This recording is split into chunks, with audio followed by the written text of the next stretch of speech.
Hey friends, welcome to another coffee chat. Coffee of the day is actually kind of really sad. If you know me, you know I love my espresso, my iced Americano. This is an iced coffee, but it's my leftover morning drip coffee that I didn't drink, straight from the mug with some ice cubes in a cup. So it's leaving a lot to be desired, but it is coffee nonetheless, and it's gonna count as my second coffee of the day today. So let me know down in the comments what you are drinking for today's coffee chat. Basically, I'm in the middle of a bunch of projects right now, and so I don't have a completed or even a progress video that's worth sharing with you guys, and so I thought I would just chat and catch up and answer some of your questions. I asked on YouTube and Instagram last night to send me any questions you guys had, and y'all delivered, and I have just some updates. I thought if I'm in the middle of 3 different projects, I might as well let you in on what my plans are with them. So I have a note because I am organized today and it's nap time and I need to get this video done before anyone wakes up. First thing I want to talk about are the 3 projects I'm currently in the middle of. First project I'm in the middle of that I wanted to have out this week was our entryway makeover by our front door. Since Maddie has started preschool, which she is loving, we just have a lot of backpacks and bags, and her nap stuff is in a drawstring bag, and her lunchbox, and then her backpack, and then my bag, and then Christian's hats. We just have a lot of things collecting on our front table where there is not enough room for them, and so they are in my kitchen, they are on the floor, they are finding their way to the basement, and I need hooks. So I wanted to put a row of hooks next to our front door, so that's how this whole project started, but then I wanted it to be cute. Christian's been really busy with his company and his construction business and all that stuff, which is amazing, but it's less time that he can do things around the house for me, and so what I wanted to do was do a beadboard wall, make it really pretty, do some fun molding, make it look a little bit custom, and he's just not available right now to help me with that. So I went in and painted the wall a color. You can kind of see it over there. I went in with evergreen fog and I hated it. I love the color, it's just not, it's not the vibe. So we need to change our direction in that area, and so I'm in the middle of that. It's not going according to plan, but I have a new plan that's even better. So stay tuned for that video. That's exciting and coming out. It might be the next video you see. The other project I'm in the middle of is the basement bedroom. I have been painting all the wood paneling. We are going to paint the ceiling. We're gonna replace some of the lighting. I wanna get a Facebook Marketplace desk and restore it, flip it. I kind of wanna just paint a desk black. I think that would look really cool and not industrial, but a little more manlier, and it's mostly Christian's desk. I use it sometimes, but it's mainly his workspace. So I think a manly black desk would look cool, but I'm torn because all the desks I like on Facebook are real wood, and I feel bad covering up wood with paint, even though it's my thing, I can do whatever I want. So I'm torn on that, but that's another project happening, is a lot of painting and a whole room makeover. That's gonna take a while. We also use that as a guest room when friends stay, and so a Murphy bed would be great in there too. They're just really expensive. Even if you DIY it, it's gonna be at least $300 to $500 just for the casing and the lumber and the hardware and stuff. We already have the mattress, but the actual the rest of it to make a Murphy bed is gonna still not be the cheapest project. So I don't know if I'm gonna wait for that to be done in that video or not, but that's also happening. I am almost done with painting in there. I painted 3 walls, so I have one little corner of the room left to paint and the ceiling to paint. We're getting there, but that's another fun project that's in the works. And the last project I'm in the middle of is a 30-day declutter challenge. I've talked about it a couple of times. We're probably 2 weeks into the challenge, and basically it's gonna be a big video where I declutter every day for 30 days. Some days it's 5 minutes, but a lot of the days it's 45 minutes or an hour or an entire closet. So I think it's gonna be a really, really good video. I have so much stuff being sold on Facebook Marketplace and going to donation centers, so it's been a really good declutter. Even I'm really hopeful it's a great video. I really hope YouTube and you guys like the video, so when it comes out, if you guys want to engage with it and comment and share it, that'd be awesome. I hope it's a good video for the YouTube health of my channel's sake, but also for my own home. It's been amazing. So definitely look out for that video coming in 2 or 3 weeks now.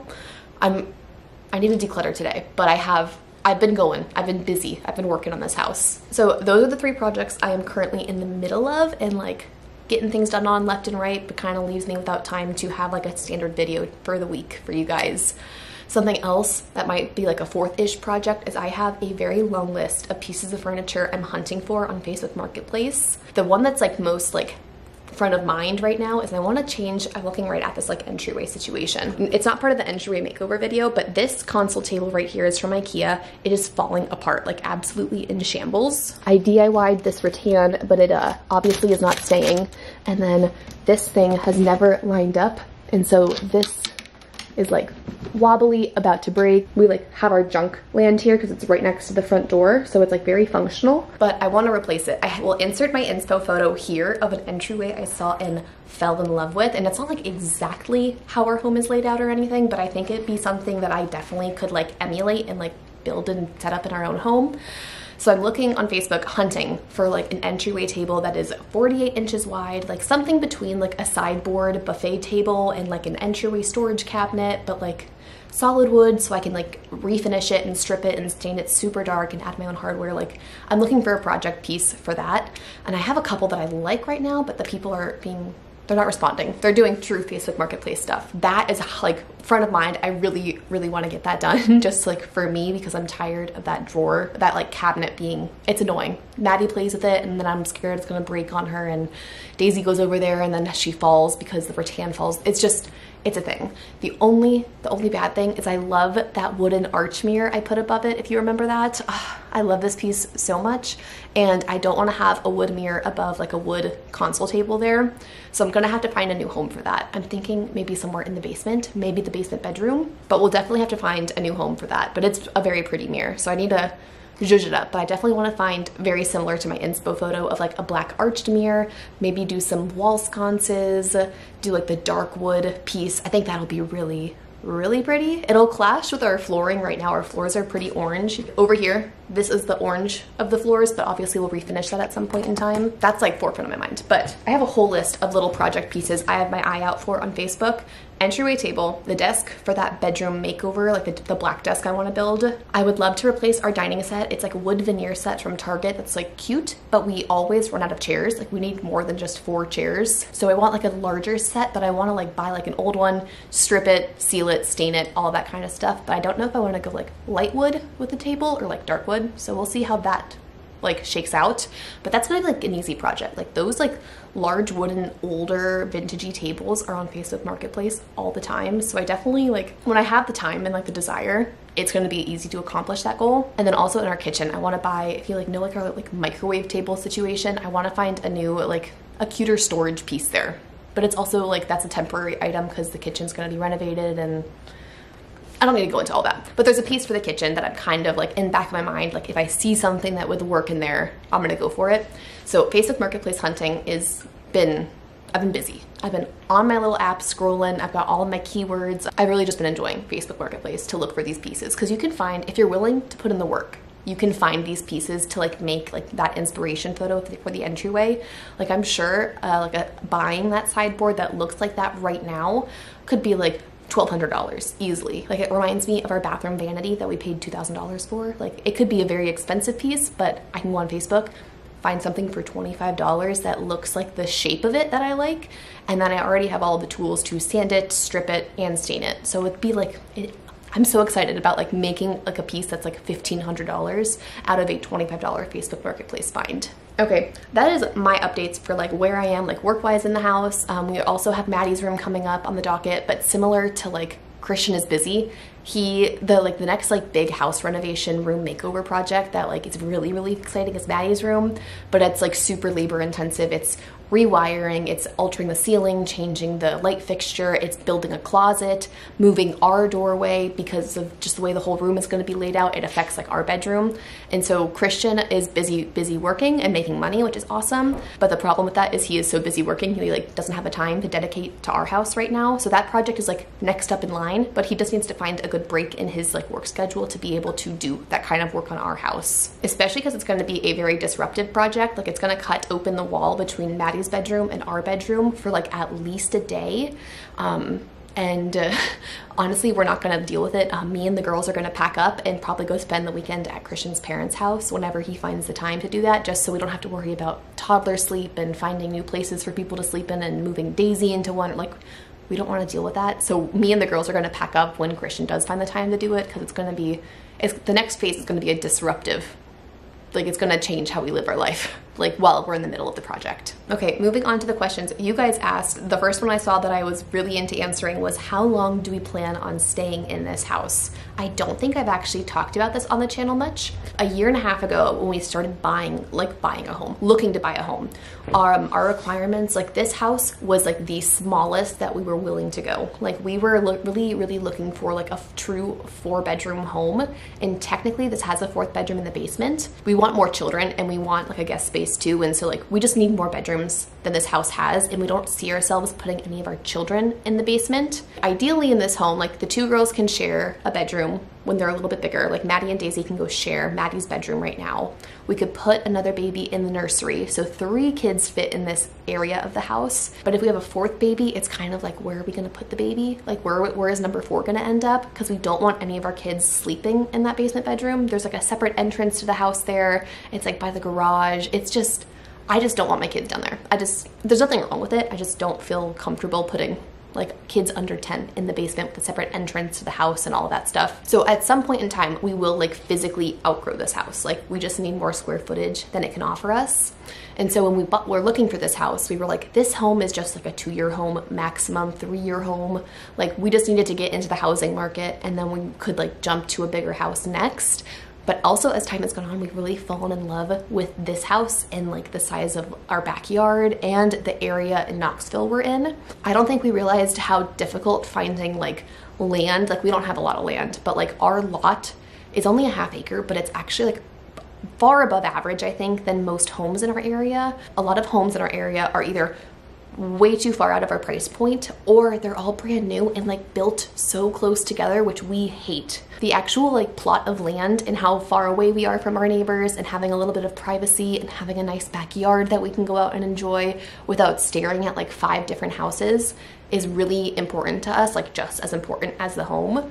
And so the longer we've been here, the more we can appreciate like what our piece of land looks like compared to others in the area. We also love our area, so like that kind of, we're like very constricted in our options because of what we like. So all of that to say, how long we plan to be on this home. When we first moved in, we thought it was a 2 to 3 year home, and the longer that we're here, the more we're like, we could do an addition for more bedrooms if we need it. It could be a 5 to 7 year home, and we are just loving it more and more the more work we put into it. So until our family grows to the size where it is too small for us, like we plan to stay here. It's not our forever home, but I could also see us bringing almost all of our babies home in this house. We've already brought 1 home in this house. We could do like another 2 in this house. But if we have 4 kids, it's just too tight with 4 kids in this home. There's just not enough room. Okay, now talking about kids, I have a few motherhood questions, so you can skip this chunk if you don't care about motherhood or babies or children or anything. I got this question a lot, kind of a couple different iterations of, how is it having 2 kids? Was the transition from 0 to 1 harder than 1 to 2? Like, what's it like now having more than 1 child? And I think we are the minority of this, but Madeline was a much more challenging baby than Daisy was. Daisy was significantly easier as a baby. Maybe we are just more equipped as parents too. That's definitely a part of it. But like, I definitely was not underwater like I was with Madeline. The transition from 0 kids to 1 kid was significantly harder on me than 1 to 2. Like, yes, I have more to do. There's like 2 baths to do at night, 2 bedtime routines, 2 nap schedules to maintain. Now I have 2 babies to feed, and they can eat different things at this time. Like, there's more like to physically and actually do, but like Daisy's a bit easier and more easygoing, which I also think is kind of like a second child thing. Like, she just has to be a little more go with the flow. But also, I think she's an easier baby than Maddie was, which like nothing is wrong. I love Madeline to death. Like, she, as a toddler, I thrive in toddlerhood over babyhood. I can't wait for Daisy to step into like the 1s and the 2s and like get her little personality and like engage and talk, and us like find out who she really is. So don't get it messed up, but Maddie was just harder. She was a sadder baby than Daisy, and so Daisy being easier, that transition from 1 to 2 was so much easier for us. And also for reference, they are 22 months apart, just shy of 2 years. So going to 2 was like not a huge upheaval of our lives, since we were already like in the thick of it of like babies and stuff. Like, it wasn't a huge undertaking. Like, obviously it's like more work, more diapers, all of that stuff, but it still wasn't the like, oh my gosh, my life will never look the same. Like, everything is flipped upside down like it was with going from 0 kids to 1 kid. One more thing that I have to say about 2 kids and then potentially more is I definitely had the nerves of like, I have been giving everything I have to give to Madeline for almost 2 years before Daisy was born, and I was really nervous and felt guilty about not being able to give that to her anymore. Like, if they're both crying, right now I have to help Daisy because she is less capable of regulating emotions or helping herself or like getting out of a situation. So like, there's definitely the hard moments of like, I have 2 kids crying and I have to help the younger one. Like, the baby needs help more than the toddler right now. And so I definitely feel guilty in those moments. But one thing, I don't know if it was my mom or my mother-in-law, but somebody shared with me, giving Maddie a sibling will give her more than you could ever give just one-on-one to her. Like, being able to give her the gift of a sibling is so much more than I could give her as just being a parent to an only child. So like, whenever I feel guilty about like, oh, I feel like Madeline's not getting the fair treatment right now, Daisy gets more attention right now, she gets more of my time or whatever, which isn't always the case, but like, whenever I think like that, it's always a good reminder that like, the gift of a sibling is more than I could ever give if I was too scared to like give her a sibling because I didn't want her to not have enough attention, if that makes sense. So that's a good reassurance that like, giving her the sibling takes away in the short term but helps her grow and blossom, and it's like really long term such a gift for her to have a sister for the rest of her life. Someone asked how Maddie's daycare is going. She is loving it and thriving. I'm doing much better now that I know she is good, so that's been just a huge blessing. I thought I would have more time back for myself, but I have another child to care for, so it's not like completely like opened up my schedule and I get to do all of my work hours during Maddie's daycare. Like, I'm still a mom to Daisy during that time, but it's definitely lightened the load on everybody. And like, we've had no tears, like no meltdowns. It definitely was helpful that Maddie's daycare is at our church that we go to, and it's like in the same wing as the nursery that like I do the nursery for her like age group on Sundays morning. So like, she is very familiar and very comfortable with it, and it's run by the same people who lead our church children's ministry, so she knows them and the teachers, and it's so good. It is such a good place for her, and she really truly enjoys it, which is shocking to me. I would not have believed you if you told me that like a month ago, but she is truly thriving, and it was just like all of the ducks lined up, and it was just the perfect scenario for her. So that's been awesome. Granted, we're only 2 weeks in, but I think like, I don't think it's gonna go bad. And if it does, we can pull her out. Someone asked what I wish I knew as a first-time mom, and I don't really know how to answer this without scaring somebody. So take it with a grain of salt, but I'm gonna be real. Struggle's a big word. It was much harder on me to have a baby than I thought it would. Like, I obsessed over sleep, I obsessed over food, I obsessed over bowel movements, nursing. Like, I didn't realize how many things were gonna just, I don't wanna say ruin. I don't know the words to say this without being negative, because I don't wanna be negative. And my girls are such a gift. But it was so much harder than I thought it would be. Like, not in the, I wouldn't do it again, obviously, but that first year is hard, and I wished I could like go back and tell Allison, who has baby Madeline, like, just wait till she gets to a year old, and then it gets to be so much fun. Because for me, like, it like really picked up in joy and fun, and my personal, like, I can enjoy my day again. Or like, it sounds so harsh. When they turned 1, it was a much easier go of it for me, maybe because I had a whole year under my belt of it, or like at 1, they're a lot more interactive and fun, and you can do more things. And I also just stressed too much about the sleep. So first time mom, don't Google everything, stay off of Reddit, do not stress about sleep schedules. You will see people on the internet have these amazing babies that sleep through the night by 2 months old. And it's okay if your baby doesn't. Neither of my babies did, and I followed all of the sleep rules. I did all of the things. I had all of the tools and sleep sacks and pacifiers and sound machines, and it's okay if your baby doesn't sleep. Babies are different, and some people, like, your mileage may vary. So don't forget about sleep. Stay off of Google. Like, you're not gonna Google your way to like success and like a perfect sleeping baby who sleeps 19 hours a day or whatever. That's number 1. And then number 2, if you're like me, my sister-in-law's the opposite, so take it with a grain of salt. My sister-in-law loves the baby phase. I don't love the baby phase. It's not my favorite. And once they hit 1, it is so much fun. Like, for me, like, the first year is not a drag. The first year is much harder, and then it gets fun. That's how I felt about it, and I wish someone would have told me, like, get to a year, and it gets really, really fun and sweet after that. I really hope that's not negative. I don't want to scare you.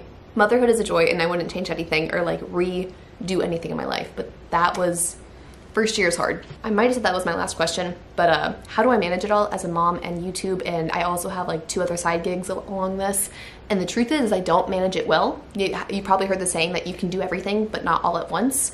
And I struggle with that. I want to be able to do everything. I want to be able to DIY and paint my house all myself, while I'm also the only caretaker for my children, and also cooking every single meal from scratch, and also filming these YouTube videos and editing them on a regular basis, and also being on Instagram, and then also doing social media for my in-laws coffee shop. And then also like, I struggle. I don't know how I do it all. I put the girls to bed at night and then I stress out about having to do a bunch of work about it like afterwards. Sometimes it comes out in negative ways towards my husband. It comes out in negative ways towards my children. Sometimes I am short-tempered. I'm getting much better at becoming self-aware and knowing where my priorities lay. My children and caring for them are my #1 priority. So when things start to detract from that, or I can tell that my frustration is at an all-time high because I'm with my kids all day and I know I have too much work to do, I need to step back and cut back on the work I needed to do. So YouTube will suffer, Instagram will suffer, my other social media job will suffer. Like sometimes it's a little too late, like I have to apologize to my kids for yelling during the day when it wasn't their fault that I was frustrated, but I definitely have times that I'm not doing it well.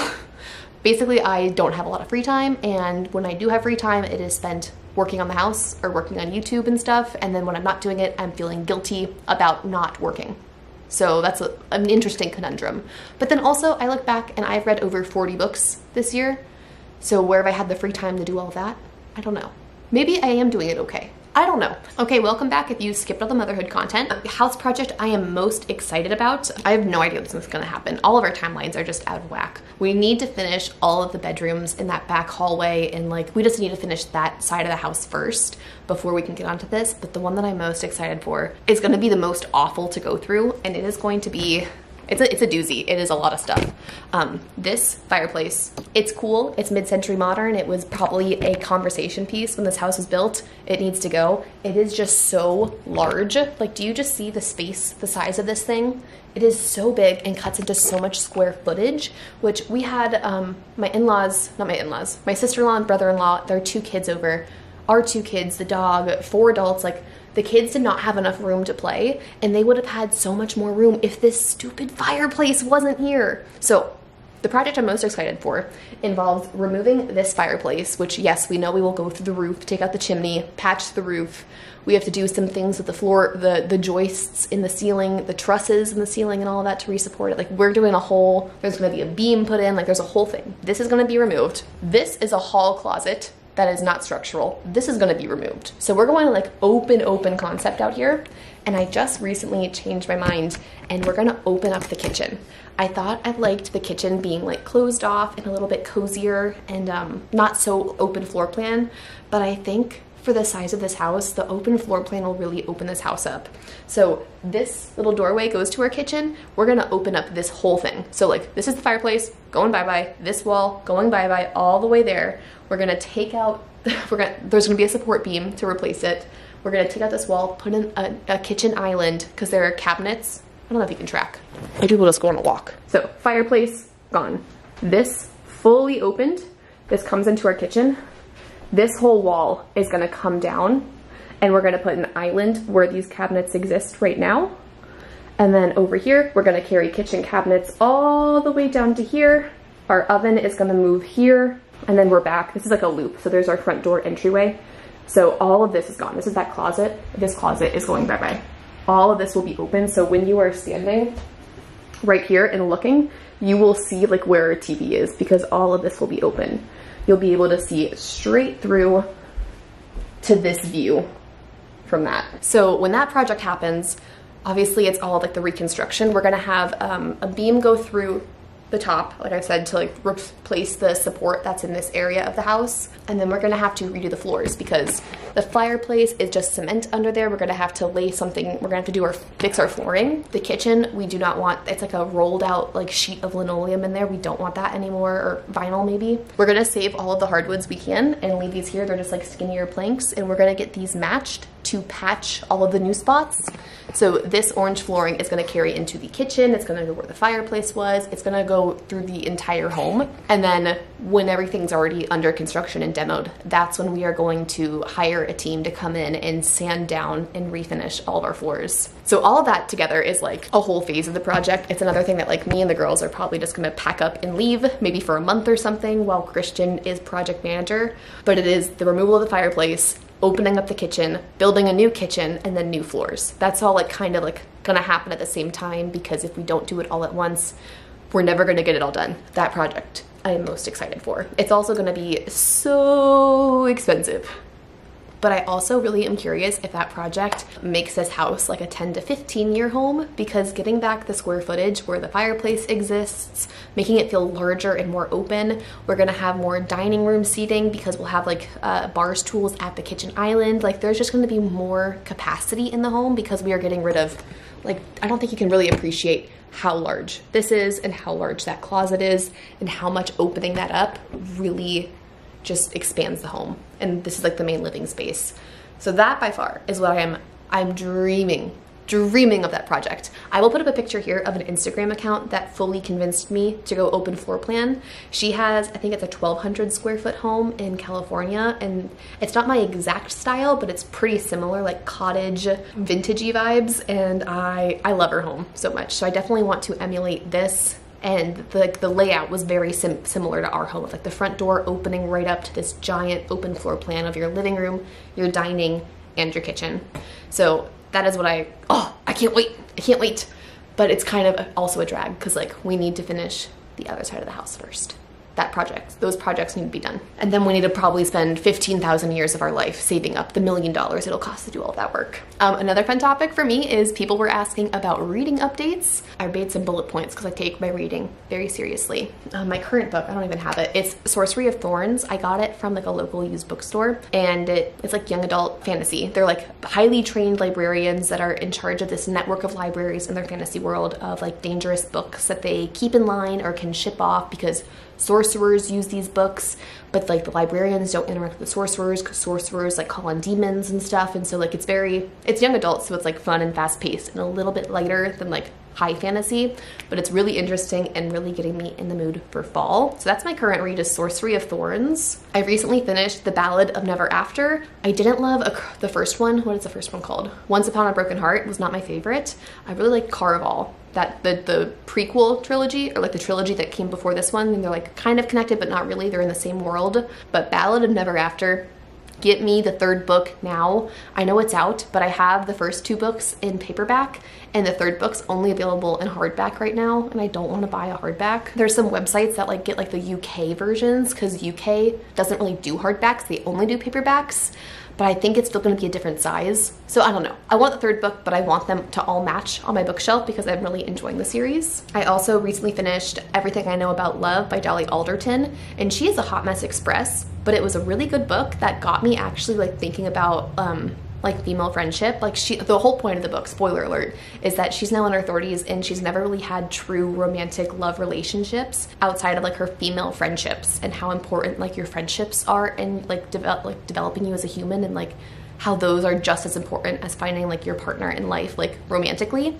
And it was so moving to me that I actually reached out to a friend of mine that I had not spoken to in 10 years. Like my best childhood friend growing up, we had like a stupid riff in college, and reading this book, it moved me to the point where I reached out, and now we are connected again and like getting to know each other and catch up over like the last 10 years that we haven't talked.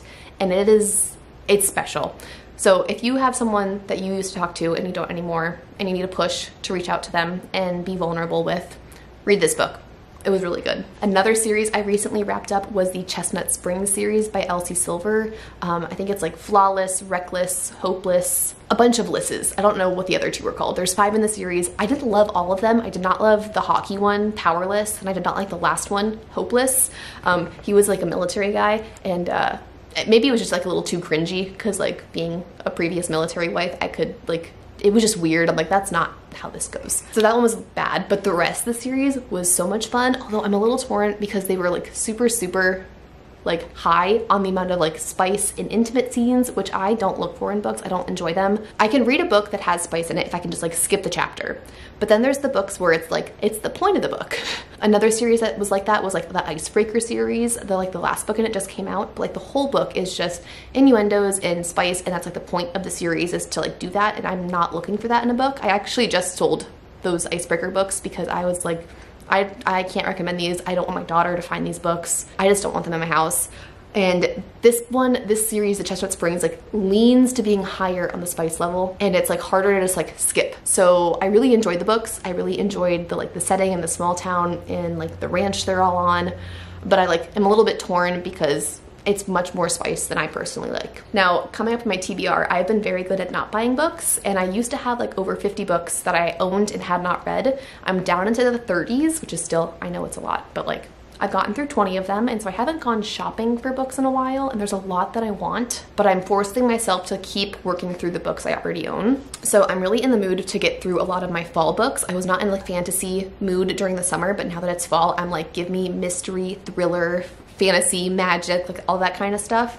And I have the first 3 Throne of Glass books. I have not started that series yet, and I think that this is the season for me to begin it, so that's kind of intimidating. It's a 10-book series, but that's on my radar. I also own Emily Wilde's Encyclopedia of Fairies that I've heard rave things about it being kind of like cozy fantasy, not like high stakes, so I'm excited about that one. And then I also recently read a Sally Rooney book that I was obsessed with, and so I don't own any other ones from her, but she has a new one coming out called like Intermezzo, but then she has a couple that have like previously, like they're already out that I haven't read, and so I don't want to buy new books, but I really want to read the rest of her backlog and her new book, so we'll see if we pick up that one coming up down the line. And that's my update on the reading. Please let me know what you're reading. Like, convince me to buy a book. I am begging you to, because I need an excuse to go to the bookstore.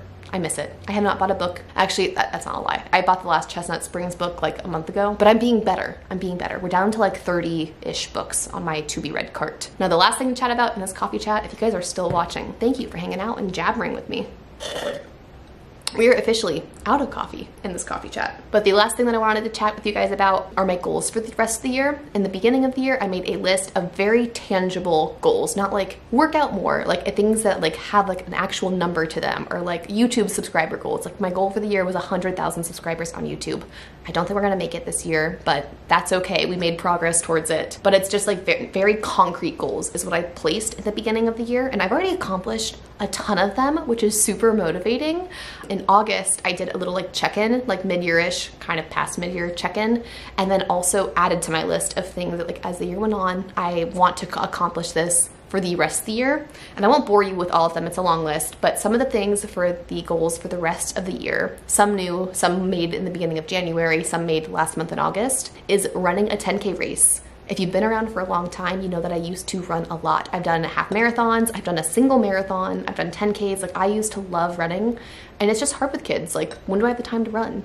Maddie won't sit in a stroller, and like it's just harder. But now with daycare, our new little routine is I take Maddie to her preschool. Daisy, as a second child and being an angel baby, will sit in the stroller while I run for 30-45 minutes. So I'll drop Maddie at preschool, go to our local park, and Daisy and I will get a run in every day that Maddie's at daycare. So twice a week I get in like a 30-45 minute run.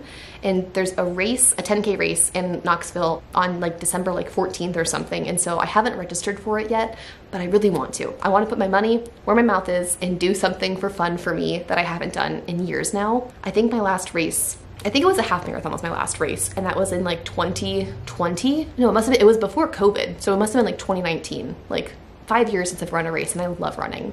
So that's a goal, to run a 10K race. It's a manageable distance. It's 6.2 miles. Like, it's a challenge, but it's fun. Something I made in January that we have not done yet is I really want to take professional family photos. We've never done that, and I just want to have nice photos. Like, we have like some like phone pictures and stuff, but it's not the same as like professional photos. I also may or may not turn them into Christmas cards. I've never sent a Christmas card, but I love receiving them, and like our brother-in-laws and sister-in-laws, they all send them, and so I think it might be sweet this year to like prioritize documenting our family as it is right now, especially because it hopes to grow in the future. YouTube subscribers, already mentioned that we are roughly 38,000 away from reaching my goal of 100,000 this year. This is a good plug. If you are not subscribed to my channel, it seems like it doesn't do anything, but it really truly helps me in every capacity when you hit subscribe and you like these videos. One, it tells YouTube that like you enjoy my channel enough to follow it, so it shares it with more people so that I can continue to grow. But it also helps me like on the back end. Like sponsors pay me more money based on how many subscribers I have. So my sponsorships pay me better when I have more viewers and more people that like that number by my name grows, and that helps us provide for our family, pay for these big renovations happening. So like it seems insignificant to you, it costs you nothing, especially all this content I'm creating for you guys. It's like a little way to say thank you for creating these videos for you guys to watch. And it really truly, every single number that helps my subscribers and likes on videos and comments and engagement, all of that, like it helps me more than I think you truly can grasp, that like that number really does matter in like at least the world of like the YouTube and the business side of it all. Okay, 2 more goals. I don't know, you guys have probably, it'd be hard to miss. I have this like little cherry angioma right here on my forehead.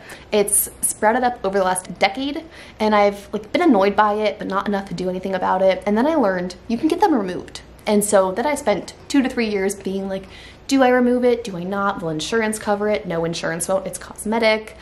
Is it scary? Like, no, it's just a laser. Insurance won't cover this, and our insurance won't even cover like our specialist like consults. So we didn't even go like through a dermatologist or anything in network. I went to like a vein center that's like fully out of pocket, but they did a free consultation and it's gonna be like $200 or $300 to have this guy zapped. They wanna wait until I'm done nursing Daisy, but one of my things for the beginning of the year was to get this guy removed because I've talked about it for so long. And we're gonna zap this guy. Once I'm done nursing Daisy, I already have the appointment set for a few months from now, and this little guy going bye-bye. Very, very happy about that. And then my last goal for the year, I'm gonna stop jabbering, I promise. My last goal for the year is to learn to make sourdough. It seems trendy. I don't know if it's something I will do for the rest of my life, but I wanna learn how. I wanna have a little starter. I wanna make our fresh loaves of bread. I wanna try. Even if it doesn't stick long term, I wanted to say that I know how to do it.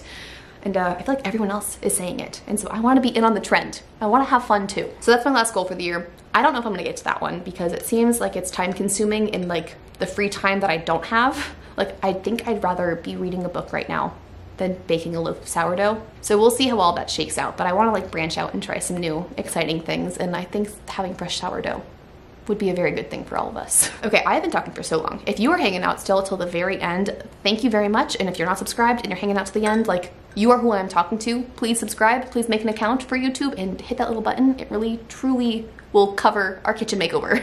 But seriously, thank you for watching and listening and caring about what's going on in our life, in our home, in my girl's life. I really don't fathom and like, I can't comprehend that there are 62,000 of you who like watch or like semi-regularly watch or have watched in the past. Like that, it doesn't compute that there's even more than like 100 of you that listen to me jab, especially on a video like this where I'm just sitting here. I'm not even doing anything fun. But stay tuned, we have those 3 makeovers coming up pretty soon. Once Christian's schedule opens up, then we'll have Maddie's makeover and then our room makeover, and like there's so much fun to come. I'm so excited for this house. I am revved up for the rest of the year, and it's just gonna be a good rest of the year. So I hope you guys have the same feelings about your 2024. I hope you enjoyed this coffee chat. I hope you had something yummy that's now gone, and I'll see you guys in the next one. Bye.